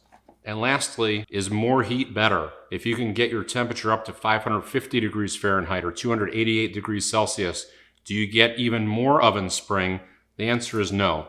There's a limit. When you start to get the temperature too high and or the Dutch oven too small, it's the combination of those 2 things, the crust sets up too quickly. It impedes the oven spring. It doesn't allow it to fully rise. It doesn't allow it to fully spring. So there's clearly a limit. So if you're seeing loaves that are setting up really quickly like this, where you get this weird bulge in the middle, or if they're just not opening up, I've also seen that as well, it can be because your Dutch oven is too hot or your oven temperature is too hot. Try moving the temperature down and see if you get better spring. And when you're looking at the loaves, people will also look at the ear. The ear is this dorsal fin up on the top. That's usually desirable. It means you have good fermentation, good oven spring, good structure to your loaf. Some people say it's impossible to get an ear without super preheating your oven. I mean, we've disproven all of that. Even on this loaf, this 400 degree loaf, 204 degrees Celsius, that got a little ear there. That's incredibly surprising. The largest ears, I think, were on this one, loaf number 3. That's the Tartine loaf. And on loaf number 5, which was our 500 degree loaf in the small Dutch oven. That's really a super ear right there. And then when we got up to this superheated loaf at 550 degrees or 288 degrees Celsius, we lost the ear there a little bit as well. So on the extreme ends, the ears were small. In the middle, wide variation. We pretty much got a nice ear on all of these. Some people say that you can't get blisters on the loaf. These are the little dimples or blisters on the outside of the loaf unless you bake at super high temperatures or if you add steam. 400 degrees, blisters. 450 degrees, beautiful blisters. 500 degrees, blisters. I mean, we got blisters on every loaf here, cooking at wildly different temperatures. So that really has nothing to do with baking temperature, in my opinion. So as each one of these loaves cooled down, I took a series of measurements: the length, the width, their circumference widthwise, the circumference lengthwise, the height of the bloom, the height of the ear. I'll put all that into a chart. I did not see any material differences here where I would really say that there's a significant difference in how the loaf is baked in terms of shape or size. There are minor differences that you can see if you look for them, but these all baked up incredibly consistently, which goes back to my first rule of sourdough baking. The fermentation of the dough makes the bread. If you ferment your dough properly and you get in the ballpark with time and temperature, you're going to get a nice looking loaf. Here are some additional photos for side-by-side comparison. You can pause the video here and review those in more detail if you prefer.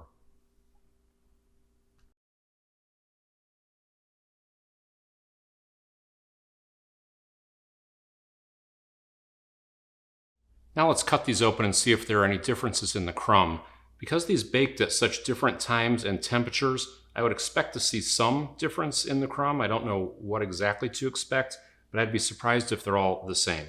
Loaf number 1, this baked at 400 degrees Fahrenheit for 1 hour and 20 minutes.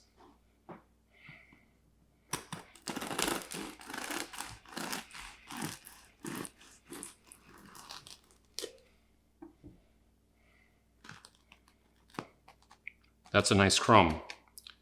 Really nicely proofed loaf, nicely developed crumb, and that's a real unorthodox type of baking temperature, 400 degrees Fahrenheit, 204 degrees Celsius, that actually baked up a fine loaf.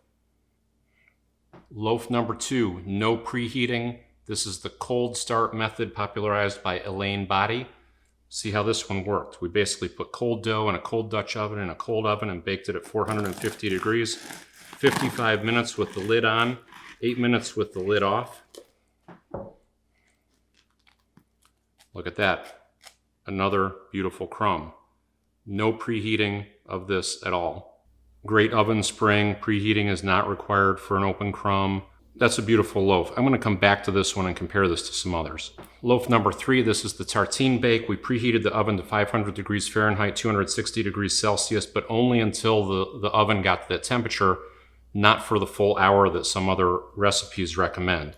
So this was a relatively short preheating.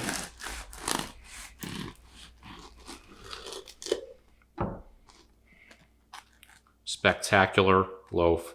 I mean, that's the classic. That's kind of my textbook Tartine loaf right there. Really superb. I mean, just look at the shape, the ear, that tall belly. I mean, that's just a beautifully shaped loaf. That's a really nice loaf with a nice crumb.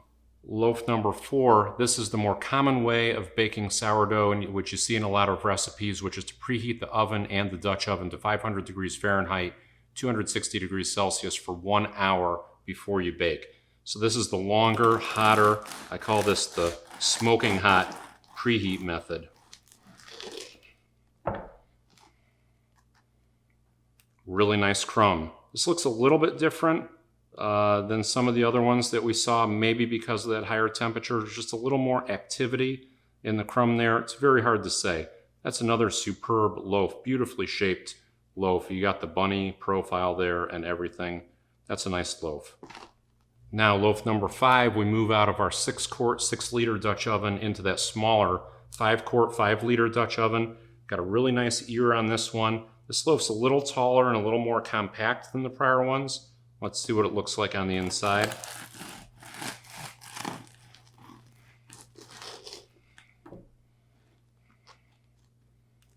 That's a beautiful loaf. Now the thing that I see here is I see a little bit of this vertical direction of these holes coming up from the bottom, maybe because of that higher heat. I can't really tell for sure. And this was also the loaf that had that real low internal temperature when I took the lid off. It doesn't look like it underbaked, but this was just a peculiar loaf the way that baked up with that low internal temperature when I removed the lid. But that's a nice loaf right there.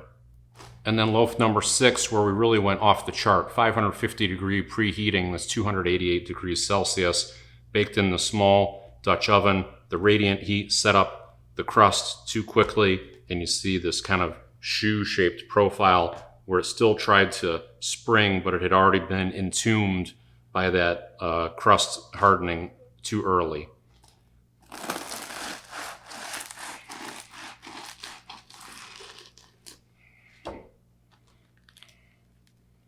That's a nice crumb. That's a little bit more closed crumb, interestingly.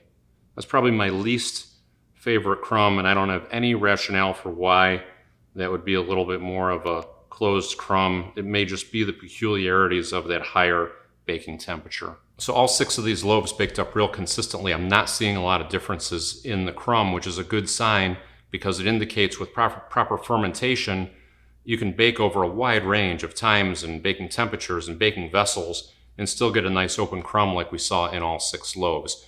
Now let's look at the crumb of the 6 loaves side by side. At first glance, you would say these look very similar, but upon further inspection of each one of these, each loaf reveals clues about how it was baked. Loaf number 1, this was baked at a low temperature of 400 degrees Fahrenheit or 204 degrees Celsius. This is kind of a tall, narrower loaf. And if you recall, I removed the lid after 30 minutes of baking, and this loaf had not fully sprung. This still had more to go, but because I removed that lid too early and released the steam, this crust started to set up, and this loaf did not fully spring to its potential. This also has a little bit of a closed crumb.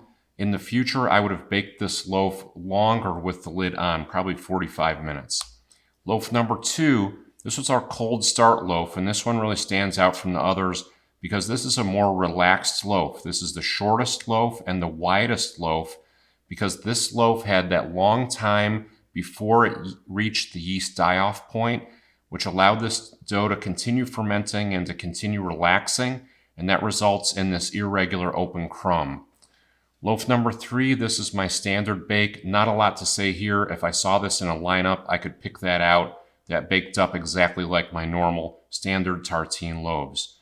Loaf number 4, this was at the 1 hour of preheating at 500 degrees Fahrenheit or 260 degrees Celsius. This loaf baked up very similar to loaf number 3. Even with that longer preheating time, there is no real difference in the crumb here, in my opinion. So that long preheating of 1 hour did not have a material difference on the baking of that loaf.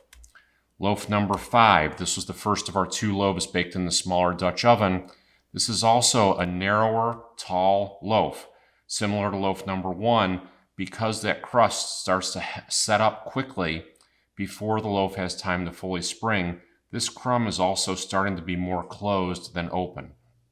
And then loaf number 6, this was baked at our highest temperature, preheated to almost 550 degrees Fahrenheit, 288 degrees Celsius in that small Dutch oven. This one looks very similar to loaf number 1. These could be siblings.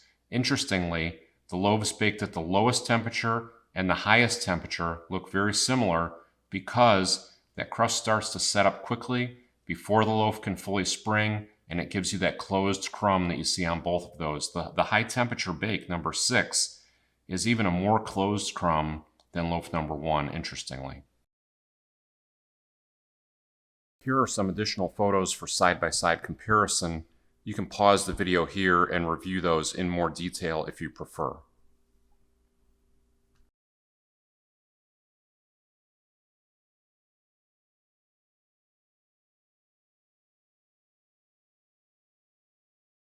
So what did we learn about Dutch ovens and baking temperatures? These are the 2 that I used in today's experiment. I've used this larger one in similar experiments over the last few months. These are 5 quarts, 6 quarts, 7 quarts, the same as liters, 5, 6, 7. What I found in today's experiment and in others that I've done is that the smaller Dutch ovens act like they're baking at a hotter temperature than the oven temperature may indicate. The larger Dutch ovens can tolerate a much higher oven temperature. The reason for that is because there's air space around the loaf. So as I mentioned before, air is a weak conductor of heat. So by having that airspace around the loaf, it gives the loaf a little bit of a cushion so that it's not picking up that super high radiant heat off of the walls of the Dutch oven, and it effectively keeps the loaf a little bit cooler than in the small Dutch oven, where the dough is right next to the wall of the Dutch oven, and that radiant heat is just pounding and penetrating right into the loaf.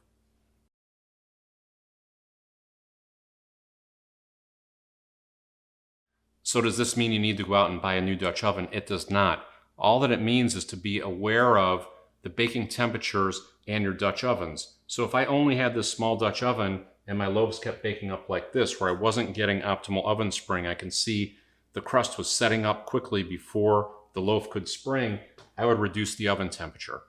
On my large Dutch oven, if I found that these loaves were kind of relaxing and not really springing with that explosive oven spring, I would move up my baking temperature, because this can tolerate a higher baking temperature. Now, I know everybody wants to know the answer. What's the sweet spot for baking temperatures for sourdough bread? I think what we demonstrated here, and what I know to be true, is it's a combination of the baking temperature and the Dutch oven size. So for me, in my oven with these Dutch ovens, if I'm baking in this 6-quart, 6-liter Dutch oven, I would preheat this to 500 degrees Fahrenheit, 260 degrees Celsius, and bake at 450 degrees Fahrenheit or 232 degrees Celsius. That gives me a real nice bake in this Dutch oven. When I move up to this bigger Dutch oven, I can move the temperature up a little bit. I can bake at 475 degrees Fahrenheit or 246 degrees Celsius. I could probably even go up to 500 in this Dutch oven, because I have that buffer of airspace between the walls of the Dutch oven and the dough. In the small Dutch ovens like this, and some people even use smaller ones, I've seen people use 3-quart combo cookers where the cast iron is right on top of the loaf, really tight. You have to moderate the temperatures, the baking temperatures down, because that radiant heat is going to try to set up that crust more quickly, and it won't allow it to fully spring.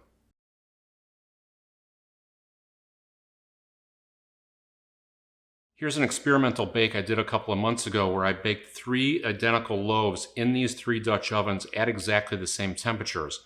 And it's a subtle difference, but you can see that the oven spring was better on the large Dutch oven, moderate on the middle Dutch oven, and worse on the small Dutch oven. That's what initially led me down this path to looking into the impact of Dutch oven size on oven spring. And as for the theory that the darker colored Dutch ovens absorb and radiate more heat than the lighter colored Dutch ovens, I would need to buy more Dutch ovens to test that, but I believe that to be true as well.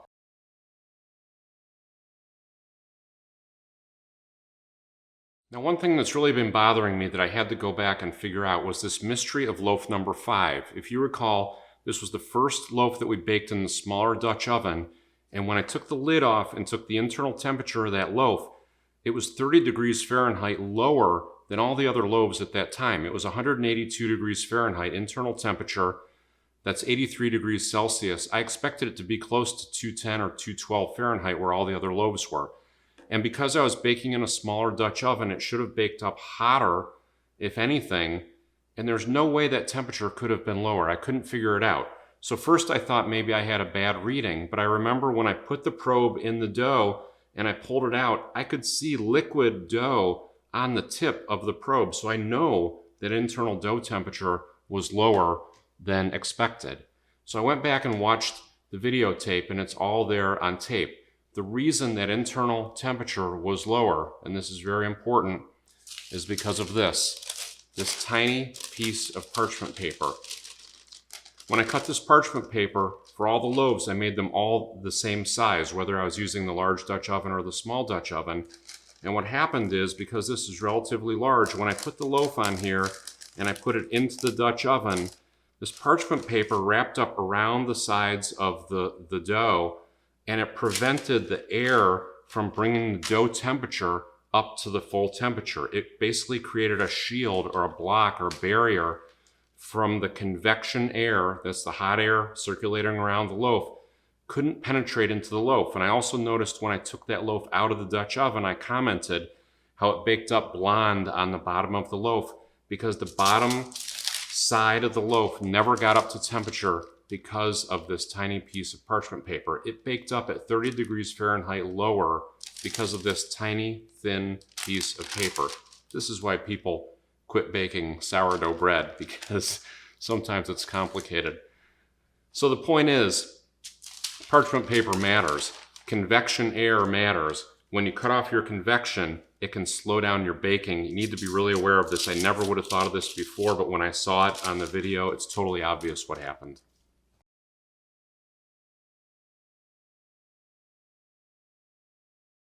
Thanks for sticking with me. I know this has been a long video. We're nearing the end. This video has been the culmination of 3 months worth of research and experimentation that I've done. It's unlikely that I'll repeat this at this level of detail, so I want to capture everything in one place. So now we're at the end, and the question is, what are the key findings and recommendations from this research and experimentation? There are 8. Number 1, thermometers. If you really want to master sourdough baking, you have to be able to measure your temperatures. I used a lot of different thermometers in these experiments. You can really do it with 2. You need a good probe thermometer for testing your dough temperature and your loaf temperature, and you need this infrared thermometer primarily for testing your Dutch oven wall temperature. When you're baking in a Dutch oven, that's the most important temperature to know, because once you put your dough in the Dutch oven, it only knows the Dutch oven temperature. It doesn't care about what the oven temperature is set to. And as we found in one of these experiments, loaf number 3, the oven temperature got up to 500 degrees Fahrenheit, that's 260 degrees Celsius. But what we found was that the Dutch oven wall temperature was 420 degrees Fahrenheit, which was 80 degrees Fahrenheit and 40 degrees Celsius cooler. That's the temperature that that loaf baked at, regardless of what my oven was set at. Number 2, Ovenspring. As I said at the beginning of this video, there are 9 secrets to Ovenspring, and the most important was fermenting your dough properly. That really proved to be the case here. We baked 6 loaves under really widely varying conditions, different temperatures, different preheating, different Dutch ovens. They all baked up fairly nicely. That's because they were properly fermented to begin with. Bulk fermentation is so essential. I still believe that 80% of what you see in the final loaf, when you cut a loaf open, comes from bulk fermentation, assuming you don't screw it up in final proofing. Bulk fermentation makes the bread. If you get that right, that's the essential foundation to getting great Ovenspring. Number 3, preheating. We learned a lot about preheating here. A lot of people say you have to preheat your Dutch oven at the highest temperature possible in your oven for 1 hour to ensure that it's smoking hot at the highest temperature to get great Ovenspring. You don't need to do that. We proved that you don't need to preheat your Dutch oven at all. Using the cold start method, we put cold dough in a cold Dutch oven into a cold oven and baked it, and that baked up perfectly fine with no preheating. We preheated to 400 degrees Fahrenheit, 500 degrees Fahrenheit, 500 degrees Fahrenheit for an hour. We saw very little difference in the loaves based on the super hot preheating of the Dutch oven, which I think really defied a lot of myths, because you see that in so many recipe books and methods. They say to preheat that Dutch oven for an hour. I don't believe that's required. Number 4, baking temperatures. What did we learn about what temperature do you need to bake sourdough at? We baked from very low temperatures, 400 degrees Fahrenheit, 204 degrees Celsius, up to super hot baking, close to 500 degrees Fahrenheit, 260 degrees Celsius. Again, with little difference in those baking outcomes in terms of Ovenspring. The very high temperatures are where you're actually at risk, because we showed that when you bake at too high of a temperature, it can set up the crust too quickly, and that can impede Ovenspring. So low Ovenspring can actually occur from baking at too high of a temperature. I don't believe a lot of people understand that. Now, one of the methods that we didn't show here in the video, but I've tested it offline, is called the oven off method. This is real popular now, where people say you should preheat your Dutch oven or oven to 500 degrees Fahrenheit, 260 degrees Celsius, and then turn the oven off when you load your bread, and let the bread basically cook for that first 20 minutes just at the radiant heat of the oven and the Dutch oven, and that will improve your Ovenspring. Some people found this to work, some people find it to not work. That makes sense to me, because if it works, if you're getting better Ovenspring by turning your oven off, that just means that you were preheating your oven too hot to begin with. So I didn't want to waste one of our experimental loaves on this. Maybe I'll do a separate video on that topic, because it's very popular right now. Number 5, steam. Baking with steam is essential.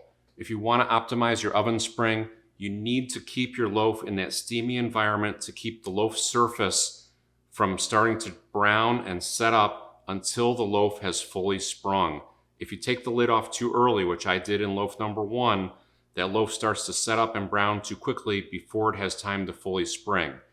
So steam is essential. You keep steam in your Dutch oven by keeping the lid on.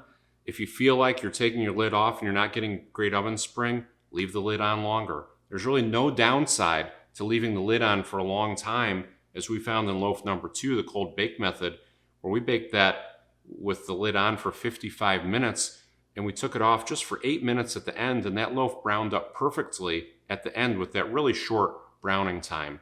So experiment with when you're taking your lid off of your Dutch oven and see if that improves your oven spring by keeping steam on the loaf for a longer period of time.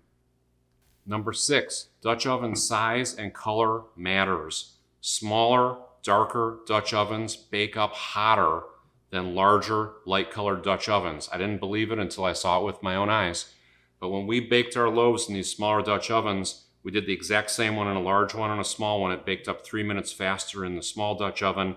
And then the 2 loaves that we did in the small black Dutch oven clearly baked at hotter temperatures. You could tell by everything about those loaves. The oven spring, the crumb, the crust all look different because the radiant heat from the walls of the Dutch oven really penetrate the loaf surface because it's in closer proximity to the loaf. Materially change the way that those loaves baked up. So when you're thinking about choosing a Dutch oven, I find that larger Dutch ovens are more versatile than smaller Dutch ovens. A lot of people mistakenly believe that you need to match your Dutch oven size and shape to your loaf. So if you're making a small rectangular batard, do you need a small rectangular Dutch oven? You do not. If you have good shaping of your loaves, you can bake a very small loaf in a very large Dutch oven. And the benefit of that is that it gives you that air circulation all the way around the loaf, and it creates a buffer between those very hot Dutch oven walls and your loaf surface, so it keeps your loaf from setting up too quickly before it has time to fully spring. So I recommend larger Dutch ovens over smaller Dutch ovens if you're making a choice. Number 7, parchment paper. I can't believe I'm actually saying this, but I saw it with my own eyes. Parchment paper can materially impact your baking temperature of your loaf. In loaf number 5, I cut kind of a large piece of parchment paper and put it in the small Dutch oven, and it wrapped around my loaf, and it basically kept the convection air from hitting the side of the loaf that penetrated to bake the internal temperature of the loaf. When I tested that internal temperature, it was 30 degrees Fahrenheit cooler than it should have been based on all the other loaves, because I was choking off the air and it didn't have the ability to penetrate the loaf. So be careful when you're using parchment paper. In fact, if you look at what I did on loaf number 6, which is my new method as of today, is I cut a very small oval piece of parchment paper to put under the loaf, and then I use a bigger piece just to transfer it into the Dutch oven and then slide that out. So I have no parchment paper around the edges of the loaf, which gives me that full airflow, that convection air, and that buffer between the Dutch oven walls and the loaf that gives you the best bake. And lastly, number 8, everybody's wondering, what's the answer? What is the optimal baking temperature to optimize oven spring? The answer is, it depends. What we found in this experiment is when you say, Tom, what's the best temperature for baking? There are 8 different baking temperatures. Here's the chart.